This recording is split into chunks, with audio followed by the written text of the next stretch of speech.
সদ্যজাত সন্তানের প্রতি বাবা মায়ের উপর কি কি হক রয়েছে। প্রিয় দর্শক, আপনার প্রশ্নের উত্তর হলো, নবজাতকের প্রতি আপনার কর্তব্যের অংশ হিসাবে নবজাতকের জন্মের পর তার উদ্দেশ্যে একটু দোয়া নিবেদন করবেন। নবী করিম সাল্লাল্লাহু আলাইহি ওয়াসাল্লাম হাসান এবং হুসাইন রাদিয়াল্লাহু তাআলা আনহুমার জন্মের পর দোয়া করেছিলেন, ওয়াইদুকুমা বিকালিমাতিল্লাহি তাম্মা অমিন শাররি কুল্লি শাইতানিন ওয়াহাম্মা মিন কুল্লি আইনিন লাম্মা। অর্থাৎ তারা দুজনেই যমজ ভাই ছিলেন। নবীজি তাদের জন্য দোয়া করেছেন এবং বলেছেন যে তোমাদের উভয়কে আল্লাহর কাছে আশ্রয় প্রার্থনা করি তোমাদের জন্য শয়তান থেকে এবং মানুষের বদনজর থেকে।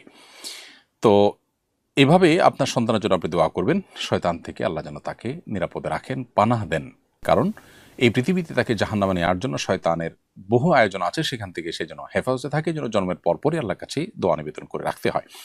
দ্বিতীয়ত, সন্তানের ডান কানে আজান এবং বাম কানে একামত, জাস্ট আজান একামতের শব্দগুলো তার কানে শোনানো বা তাকে তার কানে উচ্চারণ করা বা সে শুনতে বা জাস্ট সেরকম মৃদু কণ্ঠে শোনানো।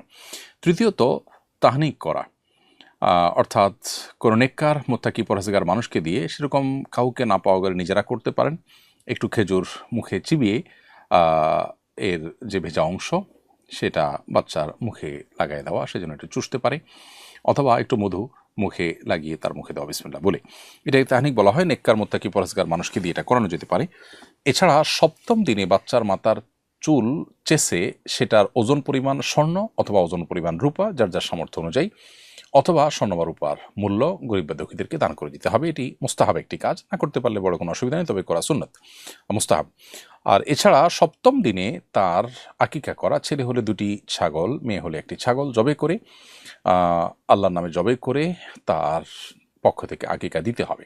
এবং জবে করার পর বা জবে করার সময় বলবে, আল্লাহ এটি হলো আমার অমুক সন্তানের আকিকা।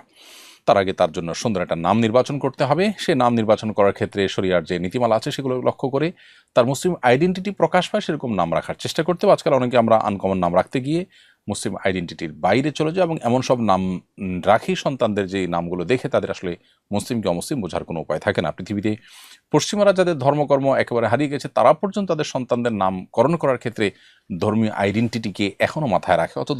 অথচ দুর্ভাগ্যজনক বাস্তবতা, আমরা অনেকে সেই জায়গা থেকে সরে আসছি।